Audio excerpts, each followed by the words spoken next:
नमस्कार प्यारे बच्चों।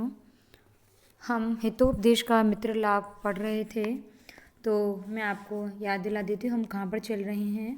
देखिए, चित्रग्रीव जब देखता है कि एक व्याघ्र यानी शिकारी ने चावल उनको मतलब कबूतरों को पकड़ने के लिए चावल बिछा दिए हैं, तो चित्रग्रीव कहता है कबूतरों से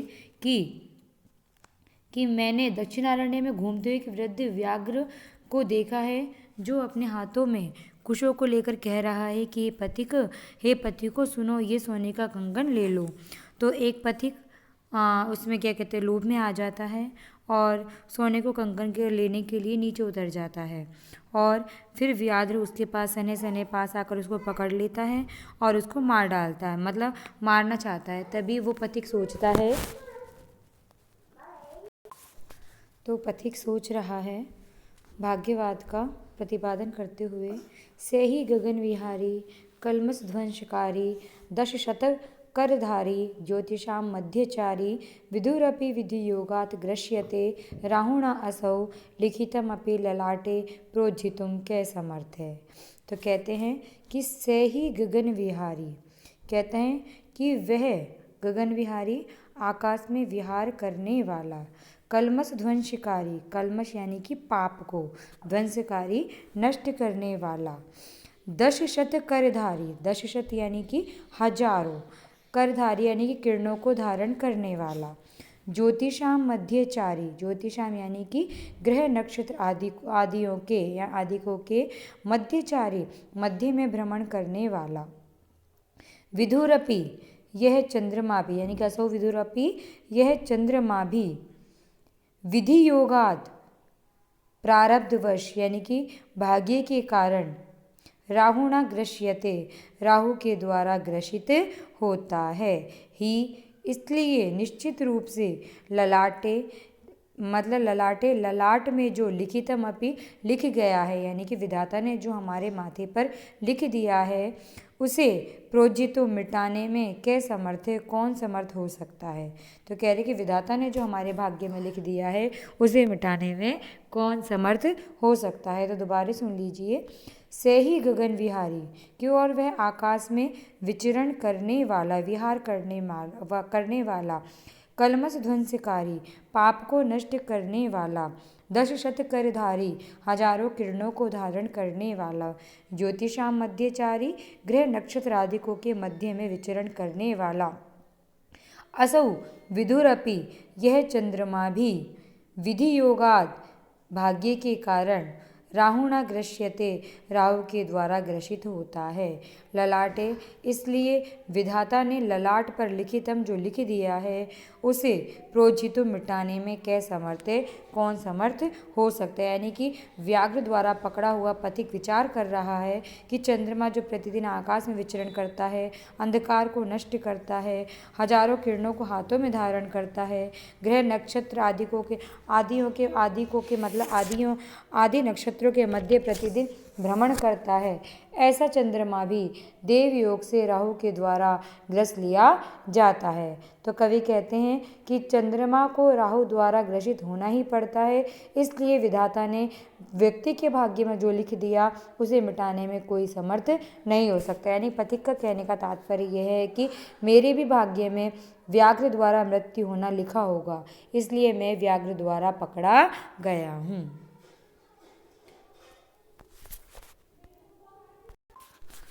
आगे, इति चिंतयन् एव असौ व्याघ्रेण घृत्वा व्यापादितः खादिश्च, कि ऐसा विचार करते हुए, इति चिंतयन् एव, ऐसा विचार करते हुए, असौ यह पथिक, व्याघ्रेण धृत्वा, व्याघ्र के द्वारा पकड़कर, व्यापादित मार डाला गया, खादितश्च और खा लिया गया, अतो अहम ब्रवीमि, इसलिए मैं चित्रग्रीव, मैं यानी कि चित्रग्रीव कपोतराज, कबूतरों का राजा, ब्रवीमि कह रहा हूँ, कंकणस्य लोभेन इत्यादि, कि कंकन के लोभ के कारण वो पथिक मारा गया इस प्रकार से। अतएव इसलिए सर्वथा हमेशा अविचारितम न कर्तव्यम, बिना विचारे कोई भी काम नहीं करना चाहिए। आगे, यतः क्योंकि सुजीर्णमन्नम सुविक्षणः सुतः सुशासिता स्त्री नृपतिः सुसेवितः सुचिन्त्य च उक्तं सुविचार्य यत् कृतं दीर्घं काले अपि न याति विक्रियताम। ये दीर्घम काले है, दीर्घम काले अपि न याति विक्रियाम। तो देखिए इसमें कथन किया गया है कि मनुष्य को सोच विचार कर कार्य करना चाहिए। तो कहे क्योंकि सुजीर्णम अच्छी तरह पका हुआ अन्नम अन्न, अच्छी तरह पका हुआ अन्न, सुविचक्षणे सुतः सुशिक्षित पुत्र, सुशासिता स्त्री सुशासित स्त्री, नृपति सुसेविते और अच्छी प्रकार से सेवा किया हुआ राजा, सुचिंत्य अच्छी तरह सोच समझकर च उक्तम का हुआ वचन, सुविचार्य यत्कृतम और अच्छी तरह विचार किया गया कार्य, सुदीर्घ काले अपि ये सभी दीर्घ काल में भी न याति विक्रियाम विकार को प्राप्त नहीं होते हैं। यानी कि कबूतरों का राजा चित्रगीत अन्य कबूतरों को चावल के कणों को खाने से पहले सचेत करता है कि सुजीर्णम अन्नम की अच्छी तरह से पका हुआ अन्न, सुविचक्षणे सुतः सुशिक्षित पुत्र, सुशासिता स्त्री अच्छी तरह से शासित की गई स्त्री, नृपति सुसेवित अच्छी तरह से सेवा किया हुआ राजा, सुचिंत्य च उक्तम सोच समझकर कहा हुआ वचन, सुविचार्य यत्कृतम और अच्छी तरह विचार कर किया गया कार्य, ये सभी सुदीर्घ काले अपि दीर्घ काल में भी न याति विक्रिया विकार को प्राप्त नहीं होते हैं। इसलिए मैं तुमसे कह रहा हूँ कि सोच विचार कर ही इन चावलों को खाना, अन्यथा मत खाओ। क्योंकि जंगल में, इस निर्जन जंगल में चावल क्यों आएंगे? इस निर्जन जंगल में चावलों का क्या काम? आगे एतत् वचनं श्रुत्वा कश्चित् कपोते स दर्पम् आह किमेव उच्यते। एतत् वचनं श्रुत्वा कि इस वृद्ध कबूतर के इन वचनों को सुनकर कश्चित् कपोते कोई दूसरे कबूतर ने स दर्पम घमंड के साथ आह कहा, आह अरे किमेव उच्यते ऐसा क्यों कह रहे हो, अर्थात ऐसा उत्साह सुनने क्यों बोल रहे हो। आगे वृद्धस्य वचनम आयम आपत्काले ही उपस्थिते सर्वत्र एवं विचारे चे भोजने अपि प्रवर्तनम। अर्थात यहाँ पर क्या कहते हैं, वो जो दूसरा कबूतर है वो कहता है चित्रग्रीव कपोतराज से कि आपत्काले उपस्थिते ही, कि आपत्ति का समय उपस्थित होने पर, वृद्धस्य वचनम आयम कि वृद्ध पुरुषों के वचनों को मानकर कार्य करना चाहिए। ठीक है। आगे सर्वत्र एव विचारे यानी कि अल्प कार्य में भी वृद्धों के वचनों को मानने लगे, यानी सर्वत्र एव विचारे सभी जगह विचार करने पर, भोजने अपि अप्रवर्तनम स्यात् करने पर कि भोजने अपि कि भोजन में भी अप्रवर्तनम स्यात् प्रवृत्ति नहीं होगी, अर्थात भोजन भी प्राप्त नहीं हो पाएगा।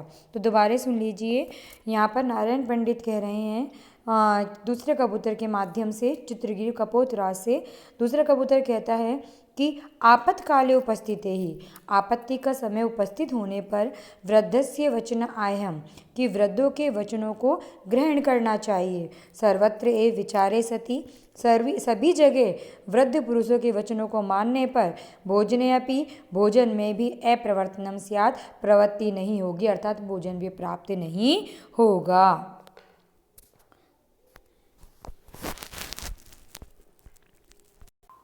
आगे शंकाभि सर्वम आक्रांतमग्नं पानञ्च भूतले प्रवृत्ति कुत्र कर्तव्या जीवितव्यम कथम नो वा। देखिए, शंकाभि सर्वमाकांतम अन्नम पानम च भूतले प्रवृत्ति कुत्र कर्तव्या जीवितव्यम कथम नो वा। तो यहाँ पर कह रहे हैं कि भूतले, इस पृथ्वी पर, शंका भी, शंकाओं के माध्यम से या शंकाओं के द्वारा, अन्न पानम सर्वम आक्रांतम कि अन्न पान आदि यानी कि अन्न और पानी आदि सभी में सभी आक्रांतम जकड़े हुए हैं कि भूतले पृथ्वी पर संकाभी शंकाओं के द्वारा अन्नम पानम च अन्न और पानी सर्वम आक्रांतम सभी जकड़े हुए हैं, अर्थात संसार में अन्न पान आदि सभी पदार्थों में अनुकूल होने का संशय रहता ही है। कुत्र प्रवृत्ति कर्तव्या यानी कि कहाँ प्रवृत्ति करनी चाहिए। कथम नु वा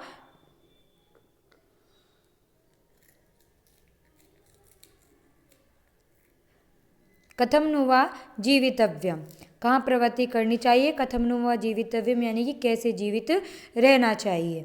कहते हैं कि मतलब वो दूसरा कबूतर कपोतराज चित्रग्रीव से कहता है कि इस संसार में तो अन्न पान आदि सभी शंकाओं से जकड़े हुए हैं, तो हमें कहाँ प्रवृत्ति करनी चाहिए, यानी क्या करना चाहिए। जीवितव्यम कथम नु वा, और हमें कैसे जीवित रहना चाहिए। तो दोबारा सुन लीजिए दूसरा कबूतर क्या कहता है चित्रग्रीव से कि भूतले इस पृथ्वी पर अन्नम पानम अन्न पान आदि शंका भी शंकाओं के द्वारा सर्वम आक्रांतम सभी जकड़े हुए हैं। कुत्र प्रवृत्ति कर्तव्या, कहाँ प्रवृत्ति करनी चाहिए, यानी कि क्या कर्म करना चाहिए। कथम नु वा जीवितव्यम, और कैसे जीवित रहना चाहिए। अर्थात ये चावल आदि अगर हमें मिल रहे हैं तो हमें इनको ग्रहण करना ही चाहिए। ये कहने का तात्पर्य है दूसरे कबूतर का चित्रग्रीव कपोतराज से। आगे तथा च उक्तम, और कहा गया है ईर्षि घृणी तु असंतुष्ट है, क्रोधनो नित्य संकित है, पर भाग्योपजीवी चे सड़ेते दुख भागिने। तो दूसरा कबूतर एक उदाहरण देते हुए समझाते हुए कहता है कि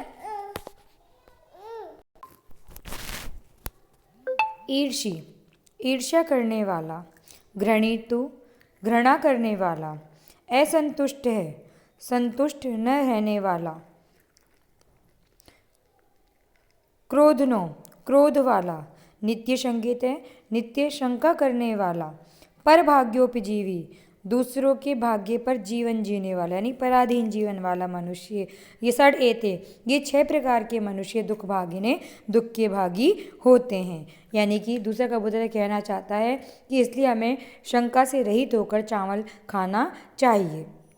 कहता है वो कपोतरा से, दोबारा सुन लीजिए दूसरा कबूतर ईर्ष्या करने वाला, घृणी घृणा करने वाला, तो असंतुष्ट है और संतोष नहीं करने वाला, क्रोधनम क्रोध करने वाला, नित्य शंकित है नित्य शंका करने वाला, पर भाग्योपजीवी दूसरों के भाग्य पर जीने वाला, सड़ेते, ये 6 प्रकार के मनुष्य दुख भागी दुख के भागी होते हैं।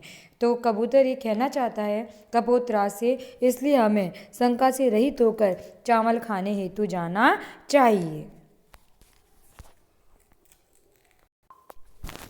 आगे एतत् श्रुत्वा तण्डुलकणलोभेन नभोमण्डलात् अवतीर्य सर्वे कपोताः तत्र उपविष्टाः।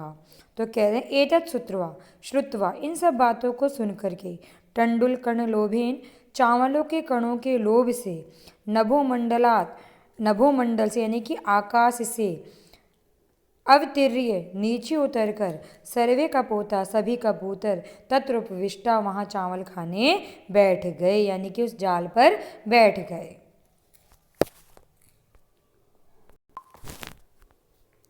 आगे सुमहन्तमपि शास्त्राणि धारयन्तो बहुश्रुतः क्षेत्रारे संशयानां च क्लिश्यन्ते लोभ मोहिता। तो देखिए सुमहन्ति शास्त्राणि धारयन्ते, तो कह रहे हैं कि सुमहांति कि महा अर्थ प्रतिपादिकानि अनेकानि यानी कि महान अर्थ को प्रतिपादित करने वाले, शास्त्राणि वेद शास्त्रों को, धारयन्ते पढ़े हुए, बहुश्रुता बहुत से विद्वान, संशयानाम चे छेदतारे इस प्रकार के संदेहों को दूर करने वाले भी दुख पाते हैं। देखिए एक बार समझ लीजिए, यहाँ कहने का तात्पर्य कि वेद शास्त्रों को पढ़े हुए हर तरह के संदेहों को दूर करने वाले पंडित लोग भी लोभ से दुख पाते हैं।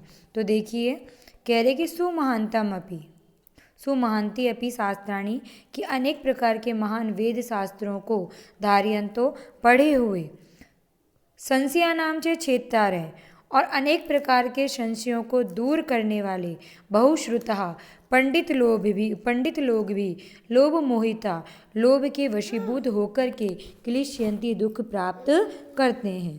एक बार दोबारा समझ लीजिए, यहाँ कवि कहना चाह रहे हैं यानी कि क्योंकि वो लोभ के वशीभूत होकर जो अन्य कबूतर थे उन्होंने अपने राजा चित्रग्रीव की ना मान करके वो जाल के ऊपर चावल खाने बैठ गए। तो कहते हैं कि सुमहांति अपि शास्त्राणि कि अनेक महान अर्थों के प्रतिपादक शास्त्रों को धारयंतो पढ़ने वाले या पढ़े हुए छेत्तारे संशयानाम चे और अनेक प्रकार के संशयों को दूर करने वाले बहुश्रुता विद्वान लोग भी लोभ मोहिता लोभ के वशीभूत होकर के क्लिश्यंते दुख को प्राप्त करते हैं। कहने का तात्पर्य यह है कि जो वो अन्य कबूतर थे वो सभी जाल में फंस चुके थे। आज के लिए इतना ही, बाकी नेक्स्ट वीडियो में हम देखेंगे।